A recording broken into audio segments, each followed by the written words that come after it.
ये वही गठबंधन है जो अपने समय में, जब इन्हें सत्ता में आने का अवसर प्राप्त हुआ था, उस समय इन्होंने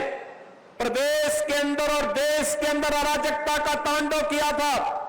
आपने कल देखा होगा न्यूज़पेपरों में, आज के न्यूज़पेपर में और कल के विजुअल मीडिया और सोशल मीडिया रंगे हुए थे। संबल में 24 में वहां पर जिस प्रकार का दंगा करने की एक साजिश हुई थी, उस दंगों की साजिश का कल जो कमीशन, न्यायिक कमीशन बना था, न्यायिक कमीशन ने अपनी रिपोर्ट दी है और न्यायिक कमीशन की उस रिपोर्ट के कुछ अंश सामने आए हैं। कैसे समाजवादी पार्टी और कांग्रेस के समय में चुन चुन करके हिंदुओं को निशाना बनाया जाता था, कैसे उनकी डेमोग्राफी को,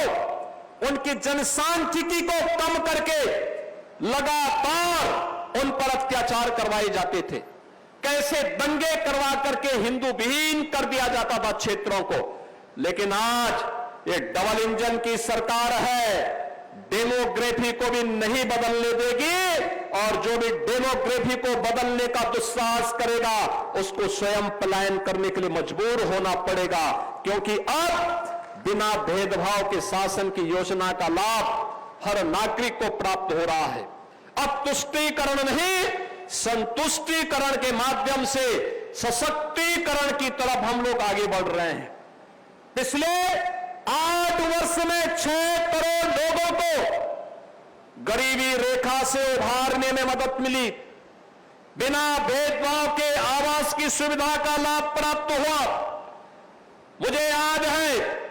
इसी जनपद में ग्राम्य विकास मंत्री के रूप में डॉक्टर महेंद्र सिंह जी जब काम करते थे, श्री मोदी सिंह जी ने बाद में इस परंपरा को आगे बढ़ाया। सर्वाधिक प्रधानमंत्री आवास योजना का लाभ प्रतापगढ़ जनपद के गरीबों को प्राप्त हुआ था, बिना भेदभाव के प्राप्त हुआ था। मुझे याद है कि जब जल शक्ति मंत्री के रूप में कार्य करने का उन्हें अवसर प्राप्त हुआ था, तो जल शक्ति मंत्री के रूप में नहरों में पानी को हेड टू टेल तक पहुंचाने का काम हो या हर घर नल की योजना को गांव-गांव तक पहुंचाने का कार्यक्रम, ये सफलतापूर्वक आगे बढ़ा। आज जब हर गरीब को पेयजल के लिए शुद्ध पानी उपलब्ध हो रहा है, हर खेत को पानी उपलब्ध किया जा रहा है, हर नौजवान के लिए रोजगार की सुविधा उपलब्ध करवाई जा रही है, हर गरीब को शासन की योजना में बिना भेदभाव के भागीदार बनाया जा रहा है, तो समाजवादी पार्टी और कांग्रेस को इससे सबसे ज्यादा पीड़ा हो रही है, क्योंकि इन्होंने अपने समय में कुछ नहीं किया और इसीलिए अभद्र भाषा का प्रयोग करके राजनीतिक मर्यादा को इन्होंने तार तार करने का काम किया है। इन लोगों को समझना चाहिए, भारत के प्रधानमंत्री मोदी जी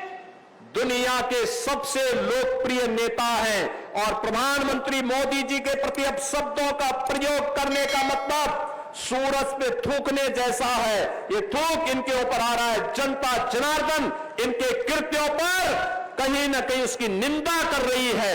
अपने को अपमानित महसूस कर रही है। 140 करोड़ भारतवासी अपने आप को अपमानित महसूस कर रहे हैं।